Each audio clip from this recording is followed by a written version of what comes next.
क्या आपने कभी सोचा है कि एक फोन कॉल आपकी पूरी जिंदगी बदल सकती है? लगभग 4000 साल पहले एक साधारण आदमी को ऐसी ही एक पुकार मिली जिसने न सिर्फ उसका जीवन बदला बल्कि पूरी मानवता की दिशा ही बदल दी। उस आदमी का नाम था अब्राम, जिसे बाद में अब्राहम कहा गया। आज दुनिया की आधी से ज्यादा आबादी इस एक व्यक्ति को अपना आध्यात्मिक पिता मानती है। यहूदी धर्म, ईसाई धर्म और इस्लाम, तीनों बड़े धर्म इस एक इंसान से अपना रिश्ता जोड़ते हैं। लेकिन सवाल यह है कि एक साधारण से व्यक्ति में ऐसा क्या था जिसने उसे इतना खास बना दिया। अब्राम का जन्म उर नाम के शहर में हुआ था, जो उस समय की दुनिया के सबसे विकसित शहरों में से एक था। आधुनिक इराक में स्थित यह शहर अपनी भव्यता और समृद्धि के लिए जाना जाता था। करीब 2.5 लाख लोग इस शहर में रहते थे। ऊंची मजबूत दीवारें शहर की रक्षा करती थीं। मिट्टी की ईंटों से बने महल और मंदिर शहर की शोभा थे। यहां के लोग लिखना पढ़ना जानते थे, गणित और खगोल विज्ञान में माहिर थे। व्यापार फल फूल रहा था और कानून की एक पूरी व्यवस्था थी। लेकिन इस चमकदार शहर में एक अंधकार था। यहां के लोग कई देवताओं की पूजा करते थे। शहर के बीचों बीच एक विशाल पिरामिड जैसा मंदिर खड़ा था, जिसे जिगुरात कहते थे। यह चांद के देवता नन्ना को समर्पित था। अब्राम का परिवार भी इन्हीं देवताओं को मानता था। पवित्र शास्त्र में लिखा है कि प्राचीन काल में अब्राहम के पूर्वज फरात नदी के पार रहते थे और दूसरे देवताओं की सेवा करते थे। तो फिर सवाल उठता है कि एक मूर्ति पूजक परिवार से आने वाला यह व्यक्ति कैसे एकमात्र सच्चे परमेश्वर का चुना हुआ बन गया। अब्राम के पिता का नाम तेरह था। उनके परिवार में 3 बेटे थे, अब्राम, नाहोर और हारान। बाइबल हमें बताती है कि हारान की मृत्यु जल्दी हो गई जब उसके पिता तेरह अभी जीवित थे। हारान की मौत एक त्रासदी थी जिसने पूरे परिवार को हिला दिया। हारान के एक बेटे का नाम लूत था, जो अपने चाचा अब्राम की देखभाल में आ गया। यह छोटा सा फैसला आगे चलकर बहुत बड़े परिणाम लाने वाला था। अब्राम की शादी सारै से हुई थी, लेकिन उनके जीवन में एक गहरा दुख था। बाइबल स्पष्ट रूप से कहती है कि सारै बांझ थी, उसके कोई संतान नहीं थी। उस समय के समाज में संतानहीन होना एक बहुत बड़ा अभिशाप माना जाता था। यह सिर्फ व्यक्तिगत दुख नहीं था, बल्कि सामाजिक शर्म का विषय भी था। अब्राम और सारै ने शायद कई बार सोचा होगा कि उनका भविष्य क्या है, कौन उनकी विरासत को आगे बढ़ाएगा, कौन उनका नाम याद रखेगा। फिर एक दिन कुछ ऐसा हुआ जिसने सब कुछ बदल दिया। तेरह ने अचानक फैसला किया कि वे उर छोड़कर कनान देश की ओर जाएंगे। बाइबल हमें यह नहीं बताती कि इस फैसले के पीछे क्या कारण था। क्या यह व्यापारिक फैसला था? क्या परिवार में कोई समस्या थी? या फिर कोई और गहरा कारण था? यह रहस्य बना रहता है, लेकिन जो हम जानते हैं वह यह है कि पूरा परिवार अपना घर छोड़कर एक लंबी यात्रा पर निकल पड़ा। यह यात्रा आसान नहीं थी। उर से हारान तक का रास्ता लगभग 1000 किलोमीटर लंबा था। उन्हें फरात नदी के किनारे किनारे चलना पड़ा। रेगिस्तान की गर्मी उन पर बरसती रही। डाकुओं का खतरा हमेशा मंडराता रहा। जंगली जानवरों से बचना पड़ता था। पानी और चारे की तलाश में वे रुकते और आगे बढ़ते। महीनों की मेहनत के बाद वे हारान शहर पहुंचे, जो आज के तुर्की देश में है, और वहीं उन्होंने अस्थायी रूप से बसने का फैसला किया। हारान में तेरह की मृत्यु हो गई। बाइबल बताती है कि वे 205 साल के थे जब उनकी मृत्यु हुई। अब अब्राम परिवार का मुखिया बन गया। वह 75 साल का था और अभी तक कोई संतान नहीं थी। जीवन की शाम ढलने लगी थी। सारी आशाएं धुंधली पड़ती जा रही थीं। लेकिन ठीक इसी समय कुछ ऐसा घटित हुआ जिसकी कल्पना अब्राम ने कभी नहीं की होगी। परमेश्वर ने अब्राम से बात की। यह कोई साधारण संदेश नहीं था, यह एक क्रांतिकारी पुकार थी। प्रभु ने अब्राम से कहा, अपने देश, अपने रिश्तेदारों और अपने पिता के घर को छोड़कर उस देश में चला जा जो मैं तुझे दिखाऊंगा। सोचिए, एक 75 साल के बुजुर्ग व्यक्ति से कहा जा रहा है कि वह सब कुछ छोड़ दे और एक अनजान जगह की ओर चल पड़े। कोई नक्शा नहीं, कोई पता नहीं, कोई गारंटी नहीं, सिर्फ एक आवाज और एक वादा। लेकिन यह वादा कैसा था? परमेश्वर ने कहा, मैं तुझसे एक बड़ी जाति बनाऊंगा, मैं तुझे आशीष दूंगा और तेरा नाम बड़ा करूंगा। तू आशीष का कारण होगा। जो तुझे आशीष दें उन्हें मैं आशीष दूंगा, जो तुझे श्राप दे उसे मैं श्राप दूंगा, और तेरे द्वारा पृथ्वी के सब कुल आशीष पाएंगे। एक बांझ स्त्री के पति से कह रहे हैं कि उससे एक बड़ी जाति बनेगी। एक साधारण आदमी से कह रहे हैं कि उसका नाम महान होगा। और सबसे चौंकाने वाली बात यह कि उसके द्वारा पूरी दुनिया आशीष पाएगी। यह वादा उस समय के संदर्भ में और भी क्रांतिकारी था। उस युग में हर शहर, हर क्षेत्र के अपने देवता थे, लेकिन यहां एक ऐसा परमेश्वर बोल रहा था जो सिर्फ एक शहर या एक क्षेत्र तक सीमित नहीं था। वह सारी पृथ्वी का परमेश्वर था, और वह एक साधारण व्यक्ति को चुन रहा था अपनी योजना के केंद्र में रखने के लिए। अब्राम के सामने एक चुनाव था। वह सुरक्षित जीवन चुन सकता था, हारान में बस सकता था, अपने बाकी दिन शांति से बिता सकता था, या फिर वह इस अज्ञात पुकार का जवाब दे सकता था। एक ऐसी यात्रा शुरू कर सकता था जिसका कोई अंत दिखाई नहीं देता था। क्या आप ऐसा कर पाते? 75 साल की उम्र में सब कुछ छोड़कर एक अदृश्य परमेश्वर की आवाज पर चल पड़ना। अब्राम का जवाब चौंकाने वाला था। बाइबल बस इतना कहती है तो अब्राम चल दिया जैसा प्रभु ने उससे कहा था। कोई सवाल नहीं, कोई बहस नहीं, कोई देरी नहीं, बस आज्ञाकारिता। यह विश्वास की शुरुआत थी, एक ऐसा विश्वास जो इतिहास बदल देने वाला था। अब्राम नहीं जानता था कि वह कहां जा रहा है, लेकिन वह जानता था कि कौन उसे बुला रहा है, और यही काफी था। अगर आप सोच रहे हैं कि आगे क्या हुआ, तो बने रहिए इस कहानी के साथ, क्योंकि यह यात्रा अभी शुरू ही हुई है, और जो आने वाला है वह आपकी कल्पना से भी अधिक चौंकाने वाला है। इस वीडियो को लाइक करना न भूलें और कमेंट में बताएं कि क्या आप अब्राम की जगह होते तो क्या करते। अज्ञात की ओर यात्रा। अब्राम का काफिला जब हारान से निकला तो वह एक साधारण यात्रा नहीं थी, यह विश्वास की एक जीवंत गवाही थी।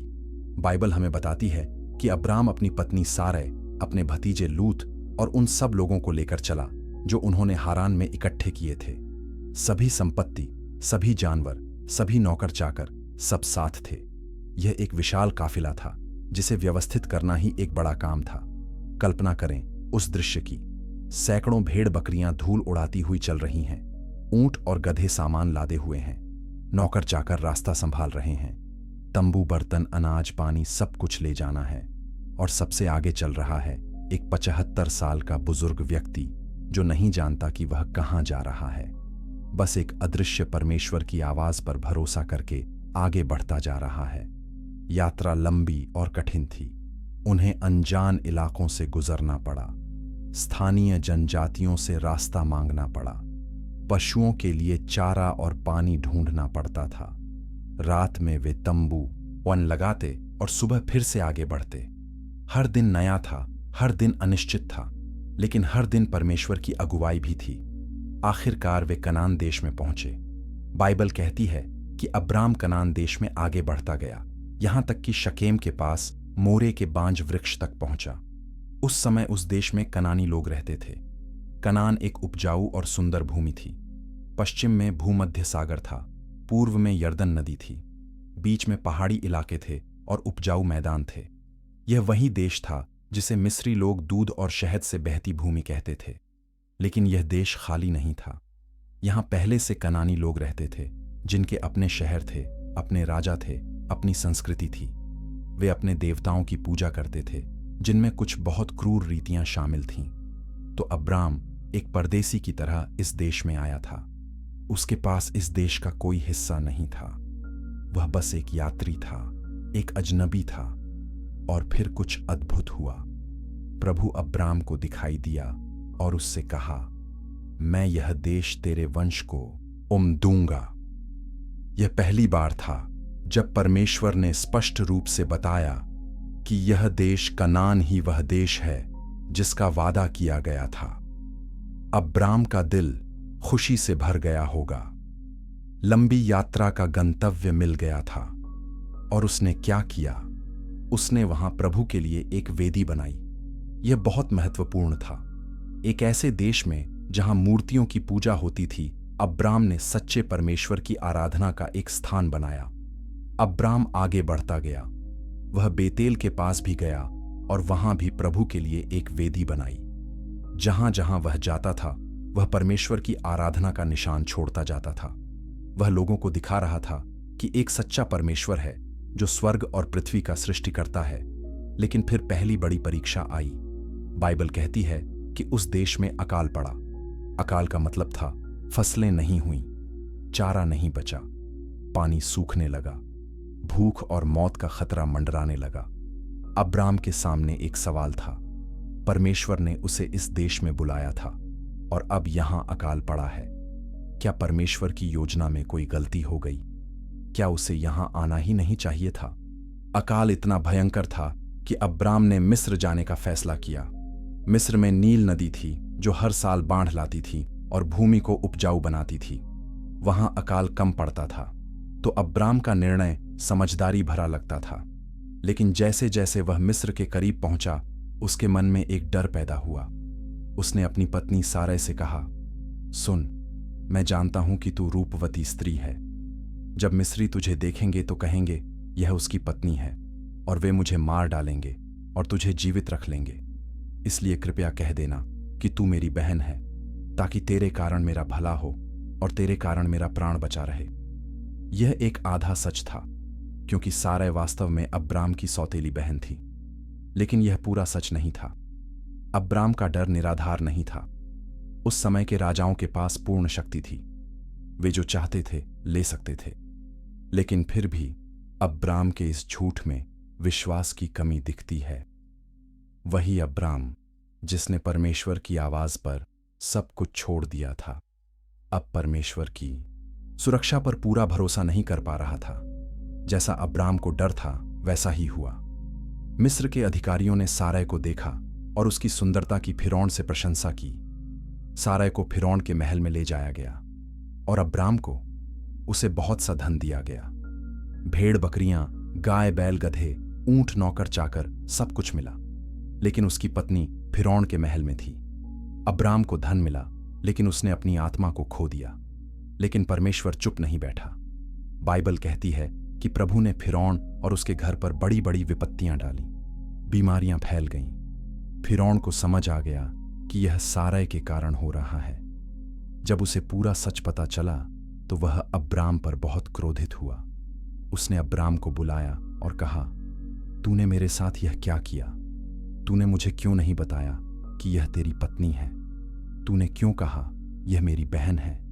फिरौन ने सारै को अब्राम को वापस कर दिया और उन्हें मिस्र से निकाल दिया। लेकिन उन्हें जो धन मिला था वह रख लेने दिया।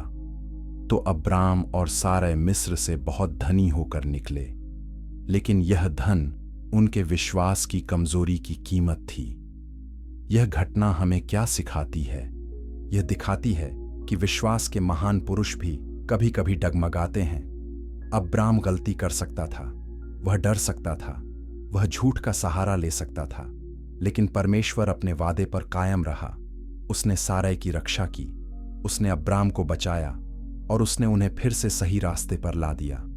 अब्राम ने इस अनुभव से बहुत कुछ सीखा। उसने सीखा कि परमेश्वर पर भरोसा करना कितना जरूरी है। उसने सीखा कि डर हमें गलत रास्ते पर ले जा सकता है, और उसने सीखा कि परमेश्वर की वफादारी हमारी गलतियों से भी बड़ी है। यह सबक आगे आने वाली परीक्षाओं में बहुत काम आने वाला था, और बड़ी परीक्षाएं अभी बाकी थीं। अगर आप जानना चाहते हैं कि अब्राम को आगे किन चुनौतियों का सामना करना पड़ा, तो इस चैनल को सब्सक्राइब करना न भूलें और कमेंट में बताएं, क्या आपको लगता है अब्राम को झूठ बोलना चाहिए था? वादा और प्रतीक्षा मिस्र से लौटकर अब्राम फिर से कनान देश में आ गया। वह उसी जगह पर गया जहां पहले उसका तंबू था, बेतेल और आई के बीच में। वहां उस वेदी के पास गया जो उसने पहले बनाई थी, और वहां उसने प्रभु का नाम लेकर आराधना की। यह एक नई शुरुआत थी। मिस्र की गलती के बाद अब्राम फिर से परमेश्वर के साथ अपने रिश्ते को मजबूत कर रहा था। अब्राम बहुत धनी हो गया था। उसके पास भेड़ बकरियों के बड़े झुंड थे, सोना चांदी था, नौकर चाकर थे। लेकिन उसका भतीजा लूत भी धनी हो गया था। उसके पास भी भेड़ बकरियां और तंबू थे। और यहीं से एक नई समस्या शुरू हुई। बाइबल कहती है कि वह भूमि उन दोनों के एक साथ रहने के लिए काफी नहीं थी। उनकी संपत्ति इतनी बढ़ गई थी कि वे एक साथ नहीं रह सकते थे। और इसका नतीजा यह हुआ कि अब्राम के चरवाहों और लूत के चरवाहों में झगड़ा होने लगा।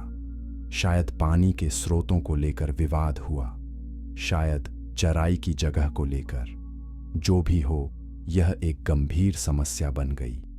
अब्राम ने जो किया वह बहुत बुद्धिमानी भरा था। उसने लूत से कहा, हमारे और तेरे बीच और हमारे और तेरे चरवाहों के बीच झगड़ा न होने पाए, क्योंकि हम तो भाई बंधु हैं। क्या सारा देश तेरे सामने नहीं है? मुझसे अलग हो जा। यदि तू बाईं ओर जाए तो मैं दाहिनी ओर जाऊंगा, और यदि तू दाहिनी ओर जाए तो मैं बाईं ओर जाऊंगा। यह एक उदार प्रस्ताव था। अब्राम बड़ा था, चाचा था, उसे पहले चुनने का अधिकार था, लेकिन उसने लूत को पहले चुनने दिया। यह अब्राम के चरित्र को दिखाता है। वह शांति चाहता था। वह रिश्तों को धन से ज्यादा महत्व देता था। वह परमेश्वर पर भरोसा करता था कि परमेश्वर उसकी देखभाल करेगा। लूत ने चारों ओर देखा। उसने यरदन नदी की तराई को देखा, जो सोदोम और अमोरा तक सारी सिंचित थी। बाइबल कहती है कि यह प्रभु की बारी के समान और मिस्र देश के समान था। यह बहुत उपजाऊ और हरा भरा इलाका था। तो लूत ने अपने लिए यरदन की सारी तराई को चुन लिया और वह पूर्व की ओर चला गया। लूत ने जो चुनाव किया वह आंखों को अच्छा लगने वाला था, लेकिन वहां एक समस्या थी। बाइबल कहती है कि सोदोम के लोग प्रभु की दृष्टि में बहुत बुरे और पापी थे। लूत ने अपना तंबू सोदोम के पास लगाया। यह फैसला आगे चलकर बहुत बड़ी मुसीबत लाने वाला था। कभी कभी जो चीज बाहर से अच्छी दिखती है वह अंदर से सड़ी हुई होती है। लूत के जाने के बाद परमेश्वर ने अब्राम से फिर बात की। प्रभु ने अब्राम से कहा, अपनी आंखें उठा और जहां तू है वहां से उत्तर, दक्षिण, पूर्व और पश्चिम चारों ओर देख, क्योंकि जितनी भूमि तुझे दिखाई देती है उस सब को मैं तुझे और तेरे वंश को युग युग के लिए दूंगा, और मैं तेरे वंश को पृथ्वी की धूल के किनकों के समान बहुत करूंगा। यह कितना अद्भुत वादा था। अब्राम ने उदारता दिखाई और लूत को पहले चुनने दिया, और परमेश्वर ने उसे सब कुछ देने का वादा किया। अब्राम ने एक टुकड़ा नहीं छोड़ा, बल्कि पूरा देश उसे मिलने वाला था। यह परमेश्वर का तरीका है। जब हम उसके लिए कुछ छोड़ते हैं तो वह हमें उससे कहीं ज्यादा देता है। लेकिन एक समस्या अभी भी थी। परमेश्वर वंश की बात कर रहा था, लेकिन अब्राम और सारै के पास अभी तक कोई संतान नहीं थी। सारै बांझ थी और अब वे दोनों बूढ़े होते जा रहे थे। तो यह वादा कैसे पूरा होगा? यह एक बड़ा सवाल था जो अब्राम और सारै के मन में लगातार उठता रहा होगा। कुछ समय बाद एक युद्ध छिड़ गया। 4 राजाओं ने 5 राजाओं के खिलाफ लड़ाई की। इन 5 राजाओं में सोदोम और अमोरा के राजा भी थे। 4 राजा जीत गए और उन्होंने सोदोम और अमोरा को लूट लिया, और वे लूत को भी बंदी बनाकर ले गए, क्योंकि लूत सोदोम में रहता था। जब अब्राम को यह खबर मिली कि उसका भतीजा बंदी बना लिया गया है, तो उसने तुरंत कार्रवाई की। उसने अपने घर में पैदा हुए 318 प्रशिक्षित सेवकों को लेकर दान तक उनका पीछा किया। रात को उसने अपने दलों को बांटा और उन पर हमला किया, और वह होबा तक उनका पीछा करता गया, जो दमिश्क के उत्तर में है। अब्राम की जीत पूरी थी। उसने लूत को वापस ले आया, सारी संपत्ति भी वापस ले आई, और बाकी स्त्रियों और लोगों को भी छोड़ा लाया। यह एक साहसी कार्य था। अब्राम ने अपने भतीजे को बचाने के लिए अपनी जान जोखिम में डाल दी। यह दिखाता है कि अब्राम परिवार के प्रति कितना वफादार था। इस जीत के बाद कुछ बहुत रहस्यमय और महत्वपूर्ण घटा। मलिकिसिदक नाम का एक व्यक्ति अब्राम से मिलने आया। वह शालेम का राजा था और सर्वोच्च परमेश्वर का याजक था। वह रोटी और दाखरस लेकर आया और उसने अब्राम को आशीष दी। उसने कहा, सर्वोच्च परमेश्वर जो स्वर्ग और पृथ्वी का अधिकारी है, उसकी ओर से अब्राम आशीषित हो, और धन्य है सर्वोच्च परमेश्वर जिसने तेरे द्रोहियों को तेरे हाथ में कर दिया है। मलिकिसिदक कौन था? यह एक रहस्य है जो आज तक बना हुआ है। वह एक ऐसा व्यक्ति था जो सच्चे परमेश्वर को जानता था और उसकी सेवा करता था, और अब्राम ने उसके आध्यात्मिक अधिकार को पहचाना। उसने मलिकिसिदक को अपनी सारी लूट का 10वां हिस्सा दिया। यह दशमांश देने का पहला उदाहरण है जो बाइबल में दर्ज है। सोदोम के राजा ने अब्राम से कहा कि वह लोगों को रख ले और संपत्ति अब्राम को दे दे, लेकिन अब्राम ने मना कर दिया। उसने कहा, मैंने स्वर्ग और पृथ्वी के अधिकारी सर्वोच्च परमेश्वर प्रभु की शपथ खाई है कि तेरी किसी वस्तु को, चाहे वह धागा हो चाहे जूते का फीता, मैं न लूंगा। ऐसा न हो कि तू कहे कि मैंने अब्राम को धनी बनाया। अब्राम नहीं चाहता था कि कोई कहे कि उसकी संपत्ति सोदोम के राजा से आई है। वह जानता था कि उसका आशीर्वाद परमेश्वर से आता है। यह सब होने के बाद प्रभु का वचन दर्शन में अब्राम के पास आया। परमेश्वर ने कहा, हे अब्राम, मत डर, मैं तेरी ढाल हूं, तेरा बहुत बड़ा प्रतिफल है। यह एक आश्वासन था। उसकी परमेश्वर अब्राम की रक्षा करेगा। लेकिन अब्राम के मन में अभी भी एक सवाल था। वह प्रतिफल जो परमेश्वर दे रहा था वह किसे मिलेगा? अब्राम ने परमेश्वर से कहा, हे प्रभु परमेश्वर, मुझे क्या देगा? मैं तो निसंतान हूं। मेरे घर का वारिस दमिश्क का यह एलिएजेर होगा। फिर अब्राम ने कहा, मुझे तो तूने वंश नहीं दिया, और मेरे घर में उत्पन्न हुआ एक जन मेरा वारिस होगा। यह अब्राम की पीड़ा थी। परमेश्वर वादे कर रहा था, लेकिन अभी तक कोई बच्चा नहीं था। क्या आप इस दर्द को समझ सकते हैं? साल दर साल इंतजार करना और कुछ ना होना। इस वीडियो को शेयर करें उन लोगों के साथ जो इंतजार में हैं और उम्मीद खो रहे हैं, क्योंकि अब्राम की कहानी हमें सिखाती है कि परमेश्वर अपने वादों को भूलता नहीं। विश्वास की पहली परीक्षा, परमेश्वर ने अब्राम की पुकार सुनी। प्रभु का वचन उसके पास आया, तेरा वारिस यह जन नहीं होगा, जो तेरी निज देह से उत्पन्न होगा वही तेरा वारिस होगा। फिर परमेश्वर ने अब्राम को बाहर ले जाकर कहा, आकाश की ओर दृष्टि करके तारागण को गिन, क्या तू उनको गिन सकता है? फिर उसने कहा, तेरा वंश ऐसा ही होगा। उस रात अब्राम ने आसमान की ओर देखा। असंख्य तारे चमक रहे थे और परमेश्वर कह रहा था कि उसका वंश इतना ही अनगिनत होगा।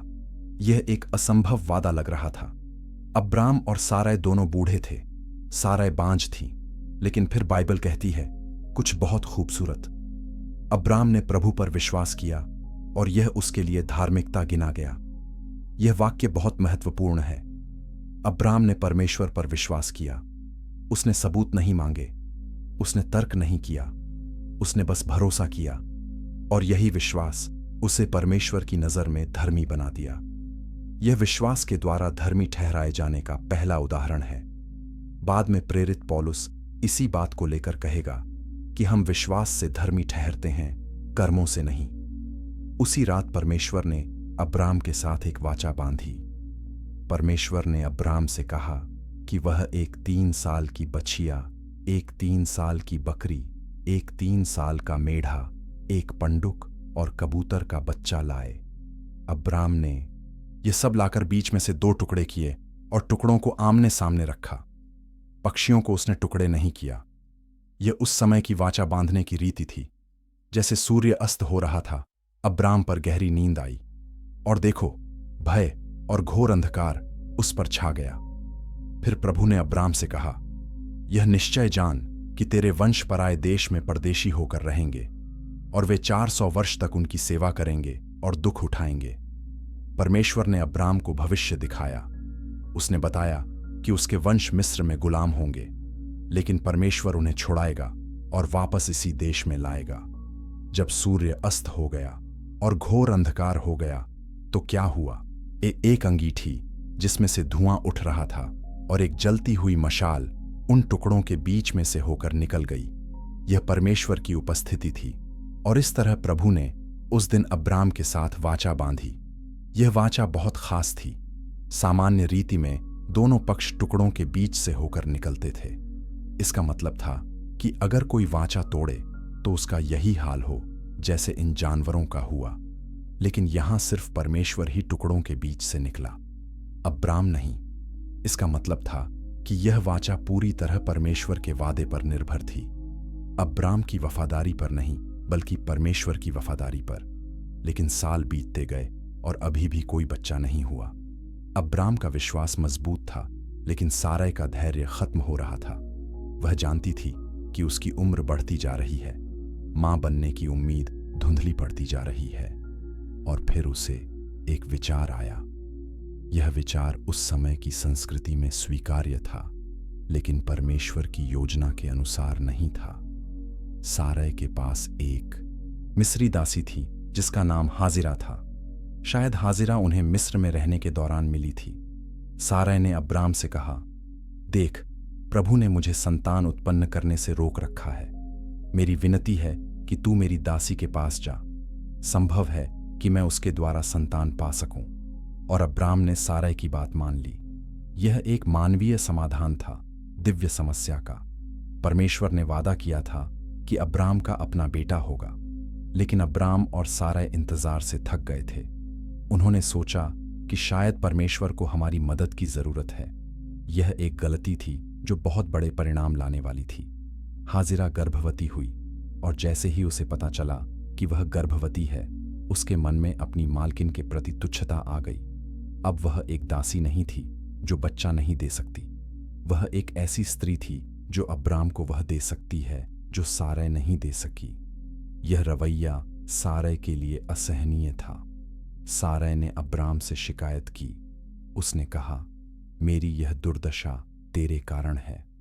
मैंने अपनी दासी तेरी बाहों में दी, और जब उसने देखा कि वह गर्भवती है तो मैं उसकी दृष्टि में तुच्छ ठहरी। प्रभु मेरे और तेरे बीच न्याय करे। अब्राम ने जवाब दिया, देख, तेरी दासी तेरे वश में है। जैसा तुझे भाए वैसा ही उससे बर्ताव कर। सारै ने हाजिरा के साथ कठोरता से व्यवहार किया, इतना कठोर कि हाजिरा भाग गई। वह जंगल में चली गई एक सोते के पास जो शूर के मार्ग पर था। वह अकेली थी, गर्भवती थी और निराश थी। उसके पास कहीं जाने को नहीं था, लेकिन परमेश्वर उसे नहीं भूला। प्रभु के दूत ने उसे जंगल में पाया। उसने पूछा, हाजिरा सारै की दासी, तू कहां से आई है और कहां जा रही है? हाजिरा ने कहा, मैं अपनी मालकिन सारै के सामने से भागी जा रही हूं। प्रभु के दूत ने उससे कहा, अपनी मालकिन के पास लौट जा और उसके अधीन रह। फिर दूत ने एक अद्भुत वादा किया, मैं तेरे वंश को इतना बढ़ाऊंगा कि बहुतायत के कारण गिना नहीं जाएगा। दूत ने यह भी कहा, देख, तू गर्भवती है और तेरे पुत्र होगा। तू उसका नाम इश्माएल रखना, क्योंकि प्रभु ने तेरे दुख की सुधि ली है। वह मनुष्यों में जंगली गधे के समान होगा। उसका हाथ सबके विरुद्ध और सबका हाथ उसके विरुद्ध होगा, और वह अपने सब भाइयों के सामने बसा रहेगा। यह भविष्यवाणी थी इश्माएल और उसके वंश के बारे में। हाजिरा ने जिस परमेश्वर ने उससे बातें की, उसका नाम यह रखा, तू एल रोई, अर्थात तू देखने वाला परमेश्वर है। उसने कहा, क्या मैंने यहां भी देखने वाले को देखने के बाद देखा है? हाजिरा ने अनुभव किया कि परमेश्वर उसे देखता है। एक मिस्री दासी को, एक अजनबी को परमेश्वर ने नहीं छोड़ा। यह दिखाता है कि परमेश्वर सबकी परवाह करता है। हाजिरा लौट आई और उसने अब्राम के लिए एक पुत्र को जन्म दिया। अब्राम ने उसका नाम इश्माएल रखा, जैसा परमेश्वर ने कहा था। जब इश्माएल पैदा हुआ तब अब्राम 86 वर्ष का था। अब अब्राम के पास एक बेटा था, लेकिन क्या यही वह बेटा था जिसके बारे में परमेश्वर ने वादा किया था? यह सवाल अभी अनुत्तरित था। अगले 13 साल बीत गए। इश्माएल बड़ा हो रहा था। शायद अब्राम सोचता था कि यही उसका वादा किया हुआ बेटा है, लेकिन परमेश्वर की योजना कुछ और थी। और जब अब्राम 99 वर्ष का हुआ तब प्रभु ने उसे फिर दर्शन दिया। परमेश्वर ने कहा, मैं सर्वशक्तिमान परमेश्वर हूं, मेरे सामने चल और निर्दोष हो।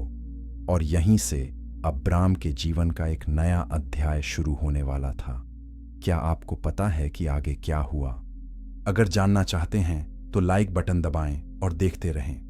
मानवीय गलती और दिव्य योजना। जब अब्राम 99 साल का था तब परमेश्वर ने उसके सामने एक नई वाचा रखी।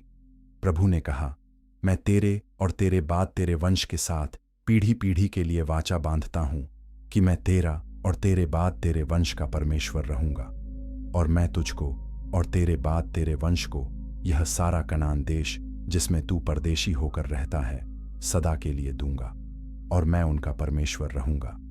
फिर परमेश्वर ने कुछ बहुत महत्वपूर्ण किया। उसने अब्राम का नाम बदल दिया। प्रभु ने कहा, अब से तेरा नाम अब्राम नहीं बल्कि अब्राहम होगा, क्योंकि मैंने तुझे जातियों के समूह का पिता ठहरा दिया है। अब्राम का अर्थ था ऊंचा पिता, लेकिन अब्राहम का अर्थ था बहुतों का पिता। यह नाम बदलाव उसकी नई पहचान था। अब वह सिर्फ एक व्यक्ति नहीं था, बल्कि आने वाली अनगिनत पीढ़ियों का पूर्वज था। सारै का नाम भी बदला गया। परमेश्वर ने कहा, अपनी पत्नी सारै को सारै न कहना, उसका नाम सारा होगा। दोनों नामों का अर्थ राजकुमारी है, लेकिन नाम बदलना एक नई शुरुआत का संकेत था। परमेश्वर ने कहा, मैं उसको आशीष दूंगा और उससे भी तुझे एक पुत्र दूंगा। मैं उसको ऐसी आशीष दूंगा कि वह जाति जाति की मूल मां हो जाएगी, और उससे देश देश के राजा उत्पन्न होंगे। अब्राहम ने क्या किया? बाइबल कहती है कि अब्राहम मुंह के बल गिरा और हंसा। उसने अपने मन में कहा, क्या 100 वर्ष के पुरुष के भी संतान होगी? क्या सारा जो 90 वर्ष की है पुत्र जनेगी? यह हंसी अविश्वास की नहीं थी, बल्कि आश्चर्य और खुशी की थी। यह इतना असाधारण वादा था कि विश्वास करना मुश्किल लग रहा था। अब्राहम ने परमेश्वर से कहा, काश इश्माएल तेरे सामने जीवित रहे। अब्राहम इश्माएल से प्यार करता था। वह 13 साल से उसका पिता था। वह चाहता था कि इश्माएल ही वादे का बेटा हो, लेकिन परमेश्वर ने कहा, नहीं, तेरी पत्नी सारा तेरे लिए एक पुत्र जनेगी और तू उसका नाम इसहाक रखना। मैं उसके साथ अपनी वाचा स्थिर करूंगा। इसहाक नाम का अर्थ है वह हंसेगा। यह नाम अब्राहम और सारा दोनों की प्रतिक्रिया को दर्शाता था। दोनों ने हंसी थी जब उन्हें बताया गया कि उनके बुढ़ापे में बच्चा होगा, लेकिन यह हंसी निराशा की नहीं बल्कि खुशी की याद दिलाने वाली थी। इश्माएल के बारे में भी परमेश्वर ने वादा किया।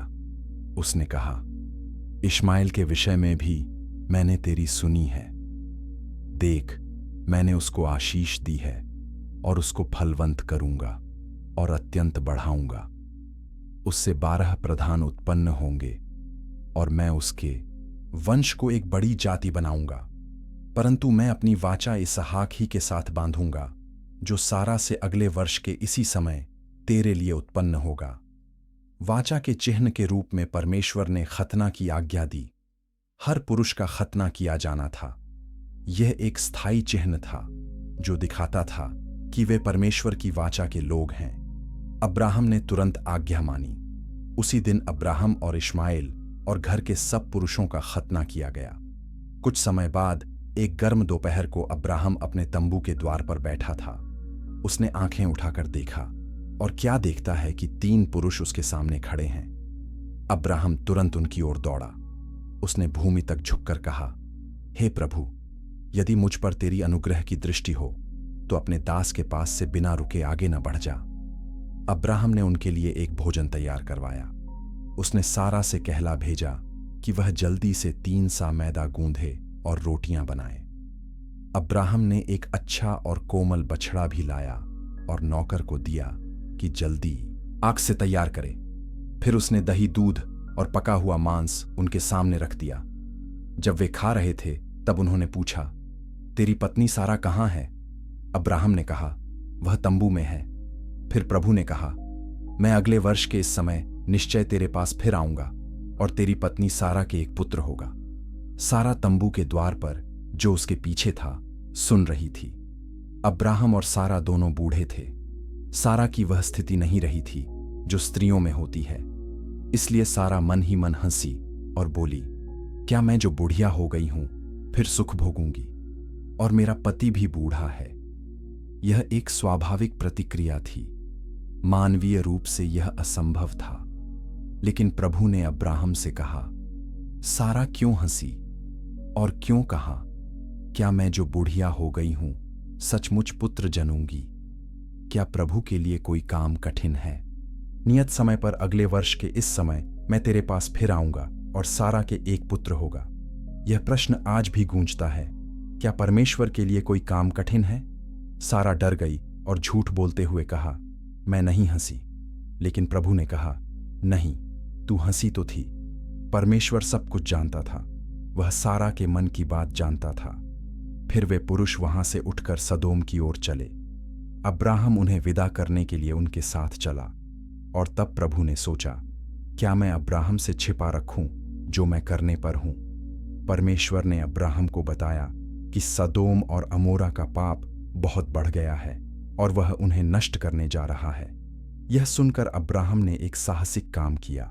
उसने परमेश्वर से बहस करनी शुरू की। अब्राहम ने कहा, क्या तू सचमुच धर्मी को दुष्ट के संग नष्ट करेगा? यदि उस नगर में 50 धर्मी हों तो क्या तू उस स्थान को नष्ट करेगा? क्या तू उन 50 धर्मियों के कारण उस स्थान को न छोड़ेगा? परमेश्वर ने कहा, यदि मुझे सदोम में 50 धर्मी मिलें तो मैं उनके कारण सारे स्थान को छोड़ दूंगा। फिर अब्राहम ने फिर पूछा, 45 के बारे में क्या? परमेश्वर ने हां कहा। फिर 40, हां। फिर 30, हां। फिर 20, हां। और आखिर में 10। नैम परमेश्वर ने कहा, मैं 10 के कारण भी उसको नष्ट न करूंगा। यह बातचीत अद्भुत है। एक मनुष्य परमेश्वर के साथ बातचीत कर रहा है और परमेश्वर सुन रहा है। यह दिखाता है कि परमेश्वर प्रार्थना सुनता है। यह दिखाता है कि परमेश्वर दयालु है और यह दिखाता है कि अब्राहम दूसरों की परवाह करता था। वह जानता था कि लूत सदोम में रहता है और वह उसे बचाना चाहता था। अगले दिन जो हुआ वह भयानक था। परमेश्वर ने सदोम और अमोरा पर गंधक और आग बरसाई। पूरा शहर नष्ट हो गया। लूत और उसकी 2 बेटियां बच गईं, लेकिन लूत की पत्नी पीछे देखने के कारण नमक का खंभा बन गई। अब्राहम ने दूर से धुआं उठते देखा। उसका दिल दुखी रहा होगा, लेकिन वह जानता था कि परमेश्वर न्यायी है और अब वादे का समय करीब आ रहा था।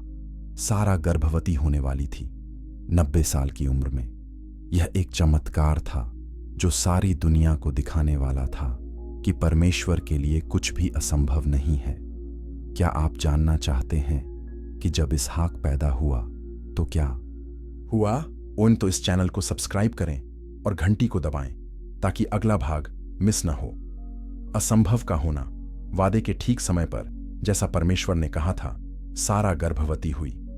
बाइबल कहती है कि प्रभु ने सारा की सुधि ली जैसा उसने कहा था, और प्रभु ने सारा से वैसा ही किया जैसा उसने कहा था। सारा ने अब्राहम के बुढ़ापे में उसके लिए एक पुत्र को जन्म दिया। यह ठीक उसी समय हुआ जो परमेश्वर ने नियुक्त किया था। 90 साल की सारा ने एक बच्चे को जन्म दिया। सोचिए इस चमत्कार को। जो शरीर से असंभव था वह परमेश्वर की शक्ति से संभव हो गया। जैसा कि प्रेरित पौलुस बाद में लिखेगा, अब्राहम ने अपने शरीर को जो मरे हुए के समान था और सारा की बांझपन को देखते हुए भी विश्वास में कमजोर नहीं हुआ। वह परमेश्वर की प्रतिज्ञा के विषय में अविश्वास से संदेह में नहीं पड़ा। अब्राहम ने बेटे का नाम इसहाक रखा जैसा परमेश्वर ने आज्ञा दी थी। इसहाक यानी वह हंसेगा। यह नाम हमेशा के लिए याद दिलाता रहेगा कि कैसे अब्राहम और सारा दोनों ने हंसी थी जब उन्हें बताया गया था कि उनके बुढ़ापे में बच्चा होगा। लेकिन अब यह हंसी खुशी की थी। सारा ने कहा, परमेश्वर ने मुझे हंसाया है, जो कोई सुनेगा वह मेरे साथ हंसेगा। फिर उसने कहा, किसने अब्राहम से कहा होता कि सारा बच्चों को दूध पिलाएगी? तो भी मैंने उसके बुढ़ापे में एक पुत्र को जन्म दिया है। सारा का आनंद छलक रहा था। वर्षों की पीड़ा, वर्षों की प्रतीक्षा अब खुशी में बदल गई थी। पूरे समुदाय में खुशी की लहर दौड़ गई। अब्राहम के सब नौकर चाकर सब खुश थे। यह सिर्फ एक बच्चे का जन्म नहीं था, यह एक चमत्कार था। यह परमेश्वर की वफादारी का सबूत था। यह एक गवाही थी कि परमेश्वर अपने वादों को पूरा करता है। इसहाक बड़ा होने लगा। जब वह दूध छुड़ाया गया, जो शायद 2 या 3 साल की उम्र में हुआ, तब अब्राहम ने एक बड़ी दावत की। यह उस समय की परंपरा थी। दूध छुड़ाना एक महत्वपूर्ण मील का पत्थर था, क्योंकि उस समय बच्चों की मृत्यु दर बहुत ज्यादा थी। इसहाक का दूध छुड़ाए जाने तक जीवित रहना एक और आशीर्वाद था। लेकिन इस खुशी के दिन कुछ अप्रिय भी हुआ। सारा ने देखा कि इश्माइल, जो हाजिरा मिस्री से अब्राहम के द्वारा पैदा हुआ था, ठट्ठा कर रहा था। बाइबल में इस्तेमाल किया गया शब्द का अर्थ खेलना भी हो सकता है और मजाक उड़ाना भी। लेकिन जो भी हो, सारा को यह पसंद नहीं आया। सारा ने अब्राहम से कहा, इस दासी को और इसके पुत्र को निकाल दे, क्योंकि इस दासी का पुत्र मेरे पुत्र इसहाक के साथ उत्तराधिकारी न होगा। यह बात अब्राहम को बहुत बुरी लगी, क्योंकि इश्माइल भी उसका पुत्र था। अब्राहम इश्माइल से प्यार करता था। वह 14 साल से उसका पिता था। लेकिन परमेश्वर ने अब्राहम से कहा, जो तेरी पत्नी ने तुझसे उस लड़के और तेरी दासी के विषय में कहा है, उसके कारण तू उदास न हो। जो कुछ सारा तुझसे कहे उसी को मान, क्योंकि इसहाक ही से तेरा वंश कहलाएगा। दासी के पुत्र से भी मैं एक जाति उत्पन्न करूंगा, क्योंकि वह तेरा वंश है। अगले दिन सुबह सवेरे अब्राहम उठा। उसने रोटी और पानी की कुप्पी लेकर हाजिरा को दी और लड़के को उसके कंधे पर रखकर उसको विदा किया। वह बेरशेबा के जंगल में भटकने लगी। यह अब्राहम के लिए बहुत कठिन रहा होगा, अपने बेटे को भेज देना। लेकिन वह जानता था कि परमेश्वर की योजना सर्वोत्तम है। जब कुप्पी का पानी खत्म हो गया तो हाजिरा ने लड़के को एक झाड़ी के नीचे छोड़ दिया और वह एक तीर के मार जितनी दूर पर जाकर बैठ गई। उसने सोचा, मैं इस लड़के की मृत्यु न देख सकूंगी, और वह जोर से रोने लगी। यह एक दिल दहलाने वाला दृश्य रहा होगा, एक मां और उसका बेटा जंगल में मरने के लिए। लेकिन परमेश्वर ने लड़के की आवाज सुनी। परमेश्वर के दूत ने स्वर्ग से हाजिरा को पुकारा और कहा, हाजिरा, तुझे क्या हुआ? मत डर, क्योंकि जहां लड़का है वहां से परमेश्वर ने उसकी आवाज सुनी है। उठ, लड़के को उठा और उसको संभाल, क्योंकि मैं उससे एक बड़ी जाति बनाऊंगा। फिर परमेश्वर ने हाजिरा की आंखें खोल दीं और उसे पानी का एक कुआं दिखाई दिया। वह गई और कुप्पी में पानी भरकर लड़के को पिलाया। परमेश्वर लड़के के संग रहा और वह बड़ा होता गया। वह जंगल में रहा और धनुर्धारी बन गया। वह पारान के जंगल में रहने लगा और उसकी मां ने उसके लिए मिस्र देश से एक स्त्री ली। इसहाक अपने माता पिता के प्यार में बड़ा होता रहा। वह वादे का बेटा था, परमेश्वर की योजना का केंद्र था। अब्राहम उसे सिखाता रहा होगा कि कैसे परमेश्वर ने उन्हें बुलाया, कैसे उन्होंने यात्रा की, कैसे परमेश्वर ने वादा किया और कैसे वह वादा पूरा हुआ। इसहाक के जन्म ने सब कुछ बदल दिया। यह सिर्फ एक परिवार में बच्चे का आना नहीं था, यह परमेश्वर की महान योजना का एक महत्वपूर्ण कदम था। इसहाक से याकूब आएगा, याकूब से 12 गोत्र आएंगे और उनसे इस्राएल राष्ट्र बनेगा, और उसी वंश से एक दिन मसीहा आएगा जो पूरी दुनिया के लिए उद्धार लाएगा। लेकिन अब्राहम को इस सब का पता नहीं था। वह बस अपने बेटे से प्यार करता था। वह परमेश्वर के प्रति आभारी था और वह शांति से जीता था। लेकिन परमेश्वर के पास अब्राहम के लिए एक और परीक्षा थी, एक ऐसी परीक्षा जो उसके विश्वास को अंतिम सीमा तक ले जाएगी, एक ऐसी परीक्षा जो इतिहास में सबसे प्रसिद्ध परीक्षाओं में से एक बन जाएगी। क्या आप जानना चाहते हैं कि वह परीक्षा क्या थी? आए तो इस वीडियो को अंत तक देखें और अपने उन दोस्तों के साथ शेयर करें जो मुश्किल समय से गुजर रहे हैं, क्योंकि अब्राहम की कहानी हमें सिखाती है कि परमेश्वर पर भरोसा करने वाले कभी निराश नहीं होते। सबसे कठिन आदेश। कुछ समय बाद परमेश्वर ने अब्राहम की परीक्षा ली। बाइबल स्पष्ट रूप से कहती है कि यह एक परीक्षा थी। परमेश्वर ने अब्राहम को पुकारा।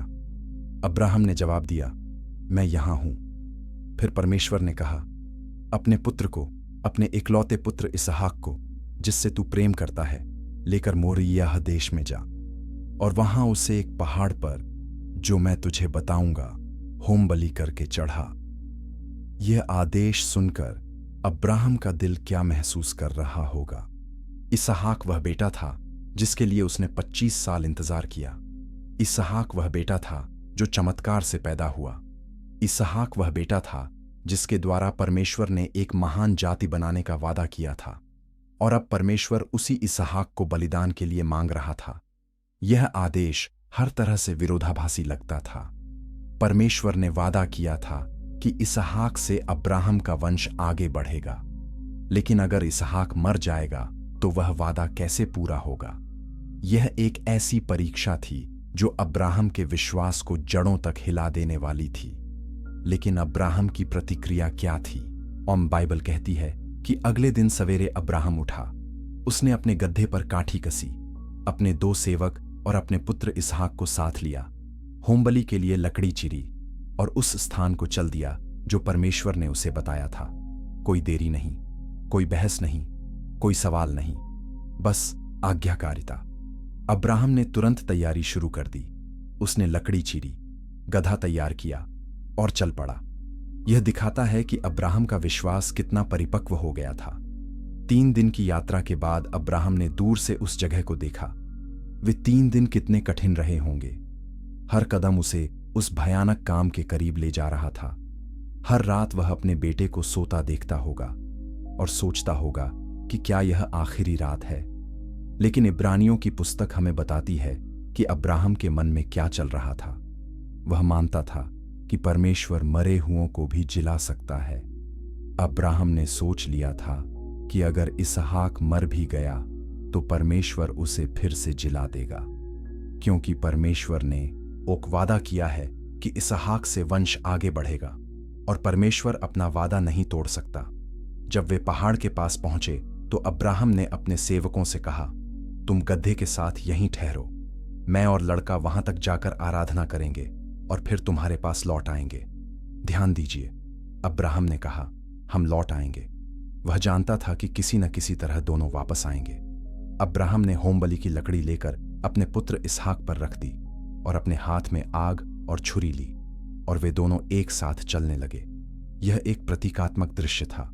इसहाक अपनी बलिदानी लकड़ी को खुद ढो रहा था, ठीक उसी तरह जैसे सदियों बाद यीशु अपना क्रूस ढोएगा। फिर इसहाक ने अपने पिता से बात की। उसने कहा, हे मेरे पिता। अब्राहम ने कहा, हे मेरे पुत्र, क्या बात है? इसहाक ने कहा, देखो, आग और लकड़ी तो है, पर होमबलि के लिए भेड़ का बच्चा कहाँ है? यह एक मासूम सवाल था, एक ऐसा सवाल जो अब्राहम के दिल में छुरी की तरह चुभा होगा। अब्राहम ने जवाब दिया, हे मेरे पुत्र, होमबलि के लिए भेड़ के बच्चे को परमेश्वर आप ही देख लेगा। और वे दोनों एक साथ आगे चलते रहे। अब्राहम का यह जवाब विश्वास से भरा था। वह जानता था कि परमेश्वर प्रबंध करेगा। वह नहीं जानता था कैसे, लेकिन वह जानता था कि परमेश्वर करेगा। जब वे उस स्थान पर पहुंचे जो परमेश्वर ने उसे बताया था, तो अब्राहम ने वहां एक वेदी बनाई। उसने लकड़ी को सजाया, फिर उसने अपने पुत्र इसहाक को बांधा और उसे वेदी पर लकड़ी के ऊपर रख दिया। बाइबल यह नहीं बताती कि इसहाक ने विरोध किया या नहीं। शायद उसने नहीं किया। इसहाक एक जवान था। वह अगर चाहता तो विरोध कर सकता था, लेकिन उसने अपने बूढ़े पिता की बात मानी। यह भी विश्वास का एक कार्य था। इसहाक का विश्वास अपने पिता पर और अपने पिता के परमेश्वर पर। यह दृश्य सदियों बाद क्रूस पर यीशु के बलिदान की झलक था। जैसे इसहाक ने स्वेच्छा से अपने आप को अर्पित किया, वैसे ही यीशु ने भी स्वेच्छा से अपने आप को क्रूस पर चढ़ाया। अब सबसे नाटकीय वो क्षण आ गया था। अब्राहम ने अपना हाथ बढ़ाया और छुरी ली ताकि अपने पुत्र को बलि करे। उसका हाथ हवा में उठा। यह अब्राहम के जीवन का सबसे कठिन क्षण था, लेकिन उसने हिचकिचाया नहीं। उसका विश्वास इतना मजबूत था कि वह परमेश्वर की आज्ञा मानने को तैयार था, चाहे कुछ भी हो। लेकिन ठीक उसी क्षण प्रभु के दूत ने स्वर्ग से पुकारा। उसने कहा, अब्राहम, अब्राहम। अब्राहम ने कहा, मैं यहां हूं।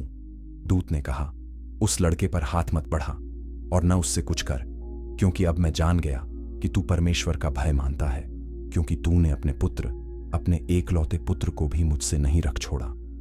यह रुकावट दैवीय थी। परमेश्वर ने कभी नहीं चाहा था कि इसहाक मरे।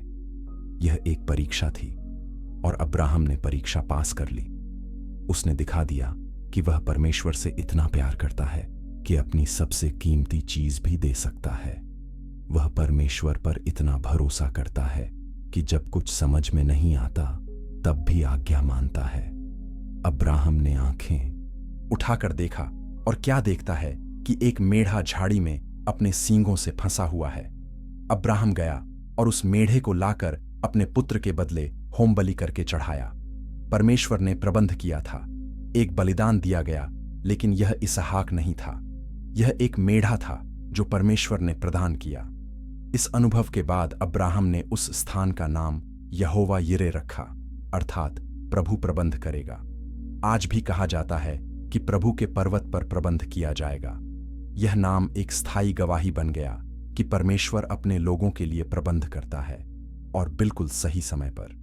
फिर प्रभु के दूत ने दूसरी बार स्वर्ग से अब्राहम को पुकारा और कहा, प्रभु की यह वाणी है कि मैं अपनी ही शपथ खाकर कहता हूं कि तूने जो यह काम किया और अपने पुत्र, अपने एकलौते पुत्र को भी नहीं रख छोड़ा, इस कारण मैं निश्चय तुझे बहुत आशीष दूंगा और तेरे वंश को आकाश के तारागण और समुद्र के तीर की रेत के किनकों के समान अत्यंत बढ़ाऊंगा। तेरा वंश अपने शत्रुओं के नगरों का अधिकारी होगा और पृथ्वी की सारी जातियां अपने को तेरे वंश के कारण धन्य मानेंगी। यह वादा पहले से भी बड़ा और मजबूत था। परमेश्वर ने अपनी शपथ खाई। इससे बड़ी गारंटी और क्या हो सकती थी। अब्राहम की परीक्षा पूरी हो गई थी और उसका विश्वास स्वर्ण की तरह शुद्ध होकर निकला था। अगले भाग में हम देखेंगे कि इस परीक्षा का क्या अर्थ था और अब्राहम के जीवन का अंत कैसे हुआ। इस वीडियो को लाइक करें और कमेंट में बताएं कि क्या आप अब्राहम जितना विश्वास रख सकते हैं। पहाड़ पर परीक्षा मोरिय्याह पहाड़ पर जो कुछ हुआ वह सिर्फ एक घटना नहीं थी, यह एक गहरा आध्यात्मिक सत्य था। अब्राहम की यह परीक्षा हमें कई बातें सिखाती है। पहली बात यह कि सच्चा विश्वास आज्ञाकारिता में दिखता है। अब्राहम ने सिर्फ परमेश्वर पर विश्वास नहीं किया, उसने परमेश्वर की आज्ञा भी मानी, चाहे वह आज्ञा कितनी भी कठिन क्यों ना हो। याकूब की पत्री कहती है कि विश्वास बिना कर्म के मरा हुआ है। अब्राहम का विश्वास जीवित था क्योंकि वह कर्म में प्रकट हुआ। जब परमेश्वर ने बुलाया तो वह चल पड़ा, जब परमेश्वर ने आज्ञा दी तो उसने माना। यह विश्वास सिर्फ मानसिक सहमति नहीं था, यह पूर्ण समर्पण था। दूसरी बात यह कि परमेश्वर हमें कभी असफल नहीं होने देता। जब हम उस पर भरोसा करते हैं तो वह हमारे लिए रास्ता बनाता है। अब्राहम ने सोचा कि शायद उसे अपने बेटे को मारना पड़ेगा, लेकिन परमेश्वर ने एक मेढ़ा प्रदान किया। परमेश्वर हमेशा प्रबंध करता है, हमें बस उस पर भरोसा रखना वो है। तीसरी बात यह कि इस पूरी घटना में हम यीशु मसीह की झलक देखते हैं। इसहाक ने अपनी बलिदान की लकड़ी को खुद ढोया जैसे यीशु ने क्रूस ढोया। इसहाक स्वेच्छा से बलिदान के लिए तैयार हुआ जैसे यीशु स्वेच्छा से क्रूस पर चढ़ा। लेकिन एक बड़ा अंतर था। इसहाक के लिए एक मेढ़ा प्रदान किया गया, लेकिन यीशु के लिए कोई और बलिदान नहीं था, वह खुद अंतिम बलिदान था। अब्राहम ने जिस जगह पर इसहाक को चढ़ाने के लिए तैयार किया वह मोरिय्याह पहाड़ था। यही वह जगह है जहां बाद में राजा सुलेमान ने मंदिर बनाया, और इसी जगह के पास यीशु को क्रूस पर चढ़ाया गया। क्या यह संयोग है? वो नहीं, यह परमेश्वर की योजना है। वह शुरू से अंत तक सब कुछ जानता है। जब अब्राहम और इसहाक पहाड़ से नीचे आए तो वे बदल चुके थे। अब्राहम ने सीखा था कि परमेश्वर पर भरोसा करने का अर्थ क्या है। इसहाक ने देखा था कि परमेश्वर प्रदान करता है, और दोनों ने अनुभव किया था कि परमेश्वर वफादार है। उस दिन के बाद अब्राहम के जीवन में एक नई शांति आई। उसने सबसे कठिन परीक्षा पास कर ली थी। अब उसे कुछ भी डरा नहीं सकता था, अब उसे कुछ भी हिला नहीं सकता था। उसका विश्वास पत्थर की तरह मजबूत हो गया था। कुछ समय बाद अब्राहम को एक दुखद खबर मिली। उसकी प्रिय पत्नी सारा की मृत्यु हो गई। वह 127 साल की थी। सारा अब्राहम की जीवन संगिनी थी। उसने अब्राहम के साथ उर से कनान तक की यात्रा की थी। उसने अब्राहम के साथ सुख दुख सब साझा किए थे, और अब वह चली गई थी। अब्राहम बहुत दुखी हुआ। उसने सारा के लिए रोया और विलाप किया, लेकिन फिर उसे एक काम करना था। उसे सारा के लिए एक उचित दफन स्थान ढूंढना था। यह एक समस्या थी, क्योंकि अब्राहम के पास कनान में कोई जमीन नहीं थी। वह एक परदेसी और यात्री की तरह रहता था। अब्राहम ने हित्ती लोगों से बात की।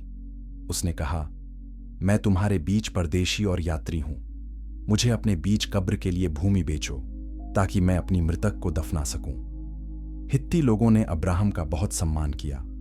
उन्होंने कहा, हे हमारे प्रभु, हमारी सुन। तू हमारे बीच परमेश्वर का रईस है। अपनी मृतक को हमारी कब्रों में से सबसे अच्छी कब्र में दफना। हम में से कोई भी अपनी कब्र तुझसे नहीं रोकेगा। अब्राहम ने विशेष रूप से एप्रोन के मकपेला की गुफा मांगी। एप्रोन ने पहले तो उसे मुफ्त देने की पेशकश की, लेकिन अब्राहम ने इनकार कर दिया। उसने पूरी कीमत चुकाई, 400 शेखेल चांदी। यह बहुत बड़ी रकम थी, लेकिन अब्राहम चाहता था कि यह जमीन कानूनी रूप से उसकी हो। यह खरीद बहुत महत्वपूर्ण थी। यह कनान देश में अब्राहम की पहली स्थायी संपत्ति थी। परमेश्वर ने पूरे देश का वादा किया था, लेकिन अब्राहम ने अपने जीवन काल में सिर्फ यही एक छोटा सा टुकड़ा खरीदा, एक कब्र के लिए। यह दिखाता है कि अब्राहम अपने असली घर के लिए इंतजार कर रहा था। वह जानता था कि यह दुनिया उसका अंतिम ठिकाना नहीं है। सारा को मकपेला की गुफा में दफनाया गया। बाद में अब्राहम भी वहीं दफनाया गया, और उनके बाद इसहाक, रिबका, याकूब और लियाह भी वहीं दफनाए गए। आज भी यह स्थान हेब्रोन में है, और तीनों बड़े धर्मों के लोग इसे पवित्र मानते हैं। सारा की मृत्यु के बाद अब्राहम ने इसहाक के विवाह की चिंता की। वह नहीं चाहता था कि इसहाक कनानी लड़की से शादी करे। कनानी लोग मूर्ति पूजक थे। उनकी संस्कृति और विश्वास बहुत अलग थे। अब्राहम चाहता था कि इसहाक उसके अपने लोगों में से एक लड़की से शादी करे। अब्राहम ने अपने सबसे भरोसेमंद सेवक को बुलाया। उसने उससे शपथ खिलाई कि वह इसहाक के लिए अब्राहम के रिश्तेदारों में से एक लड़की लाएगा। सेवक ने पूछा कि अगर लड़की आने को तैयार न हो तो क्या वह इसहाक को वापस उस देश में ले जाए। अब्राहम ने कहा, नहीं, मेरे बेटे को वहां मत ले जाना। प्रभु स्वर्ग का परमेश्वर, जो मुझे मेरे पिता के घर से और मेरी जन्मभूमि से ले आया, उसने तुम्हारे आगे अपना दूत भेजेगा। सेवक ने 10 ऊंट लिए और अपने मालिक की अच्छी अच्छी वस्तुएं लेकर मेसोपोटामिया में नाहोर के नगर को गया। नाहोर अब्राहम का भाई था। सेवक ने नगर के बाहर कुएं के पास ऊंटों को बैठाया। यह शाम का समय था, जब स्त्रियां पानी भरने आती थीं। सेवक ने प्रार्थना की।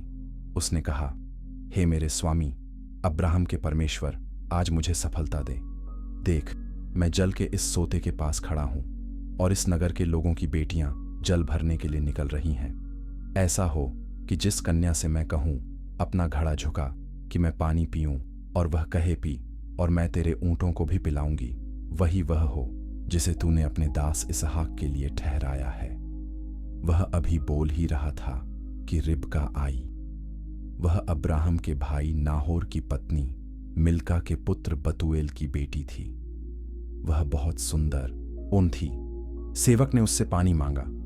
रिबका ने न सिर्फ उसे पानी पिलाया, बल्कि उसके सभी ऊंटों को भी पानी पिलाया।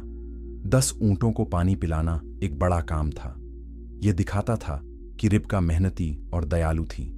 सेवक ने परमेश्वर को धन्यवाद दिया। उसने जान लिया कि यही वह लड़की है। उसने रिबका को महंगे गहने दिए और उसके घर गया। रिबका के परिवार ने सेवक का स्वागत किया। जब उन्होंने पूरी कहानी सुनी तो उन्होंने देखा कि यह परमेश्वर की इच्छा है। उन्होंने रिबका को जाने की अनुमति दे दी। रिबका अब्राहम के सेवक के साथ कनान आई। जब इसहाक ने उसे देखा तो उसे प्यार हो गया। बाइबल कहती है कि इसहाक रिबका को अपनी मां सारा के तंबू में ले गया, और उसने रिबका से विवाह किया, और वह उससे प्रेम करने लगा। इस प्रकार इसहाक को अपनी मां की मृत्यु के बाद शांति मिली। अब्राहम का जीवन शांति से बीत रहा था। उसने दोबारा विवाह किया। उसकी दूसरी पत्नी का नाम कतूरा था। उससे भी उसके बच्चे हुए। लेकिन अब्राहम ने वो स्पष्ट किया कि उसका सब कुछ इसहाक को मिलेगा। बाकी बेटों को उसने उपहार दिए और जीते जी ही उन्हें पूरब की ओर भेज दिया, ताकि इसहाक के साथ कोई विवाद न हो। और फिर अब्राहम के जीवन का अंत आया। बाइबल कहती है कि अब्राहम 175 साल जिया, फिर उसने अंतिम सांस ली और मर गया। वह पूर्ण आयु पाकर और वृद्ध होकर अपने लोगों में जा मिला।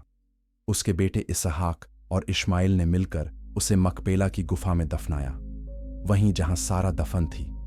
यह ध्यान देने योग्य है कि इसहाक और इश्माइल दोनों ने मिलकर अपने पिता को दफनाया। वर्षों पहले उन्हें अलग कर दिया गया था, लेकिन अपने पिता की मृत्यु पर वे एक साथ आए। यह एक सुंदर पुनर्मिलन था। शेयर करें इस वीडियो को उन लोगों के साथ जो परिवार में मेल मिलाप की जरूरत महसूस कर रहे हैं। बलिदान और प्रावधान। अब्राहम की कहानी सिर्फ एक व्यक्ति की कहानी नहीं है, यह पूरी मानवता की कहानी है। परमेश्वर ने अब्राहम से कहा था कि उसके द्वारा पृथ्वी के सब कुल आशीष पाएंगे। यह वादा कैसे पूरा हुआ? यह वादा यीशु मसीह में पूरा हुआ।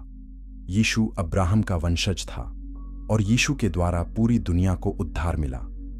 प्रेरित पौलुस ने गलातियों की पत्री में लिखा कि जो विश्वास के हैं वे अब्राहम की संतान हैं। इसका मतलब है कि अब्राहम का परिवार सिर्फ खून के रिश्ते से नहीं बल्कि विश्वास से बनता है। जो भी परमेश्वर पर विश्वास करता है वह अब्राहम की आध्यात्मिक संतान है। अब्राहम का विश्वास आज भी हमें प्रेरित करता है। जब हम परमेश्वर की आवाज नहीं सुन पाते तो अब्राहम की कहानी हमें याद दिलाती है कि परमेश्वर बोलता है। जब हम परमेश्वर पर भरोसा नहीं कर पाते तो अब्राहम की कहानी हमें याद दिलाती है कि परमेश्वर वफादार है। जब हम परमेश्वर की आज्ञा मानने से डरते हैं तो अब्राहम की कहानी हमें याद दिलाती है कि आज्ञाकारिता में आशीष है। मोरियाह पहाड़ पर जो कुछ हुआ वह एक प्रतीक था। वह दिखाता था कि परमेश्वर अपने एकलौते बेटे को हमारे लिए बलिदान करेगा। अब्राहम को अपने बेटे को बलिदान नहीं करना पड़ा क्योंकि परमेश्वर ने एक मेढ़ा प्रदान किया, लेकिन परमेश्वर ने अपने बेटे को बलिदान किया और कोई दूसरा बलिदान नहीं था। यीशु ही अंतिम बलिदान था। यूहन्ना बपतिस्मा देने वाले ने यीशु को देखकर कहा था, देखो परमेश्वर का मेमना जो जगत के पाप उठा ले जाता है। यीशु वही मेमना था जिसकी ओर सारे पुराने नियम के बलिदान इशारा करते थे। अब्राहम ने इसहाक से कहा था कि परमेश्वर होमबलि के लिए मेमना प्रदान करेगा और 2000 साल बाद परमेश्वर ने किया। वह मेमना यीशु था। आज भी हम अब्राहम से बहुत कुछ सीख सकते हैं। हम सीख सकते हैं कि परमेश्वर की पुकार का जवाब कैसे दें। जब परमेश्वर हमें कुछ करने के लिए बुलाता है तो हमें अब्राहम की तरह तुरंत जवाब देना चाहिए। हमें देरी नहीं करनी चाहिए, हमें बहाने नहीं बनाने चाहिए, हमें बस चल पड़ना चाहिए। हम सीख सकते हैं कि परमेश्वर के वादों पर कैसे भरोसा करें।